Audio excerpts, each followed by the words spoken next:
A good rule of thumb is to first create an agenda. If you create an agenda and you realize it's just you communicating something and you can easily put it into an email, then it's not worth having. Meetings are actually worth having when you think it's a topic that needs brainstorming, requires some training and collaboration. And once again, that goes back to the agenda. If you start putting together an agenda and rather than it being something that you're just communicating to everyone, if it requires collaboration, brainstorming, a little bit of teamwork, then that's definitely means that it's a meeting worth having. And obviously, an agenda will help with meetings going longer than expected. So we actually have an interesting approach to this.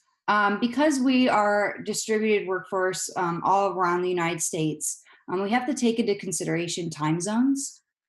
So what we did was we did a block of 5 hours. So we've actually got a grid with everyone's time zones and everyone's highlighted from 8 a.m. to 5 p.m. and then where they fall and what time it is in their time zone. And then we've got a block of 5 hours for everyone to schedule meetings. So those are the 5 hours that everyone is online at the same time. So there's no confusion. So someone in Colorado doesn't send me a meeting for 8 a.m. Colorado time and it's actually 7 a.m. Arizona time.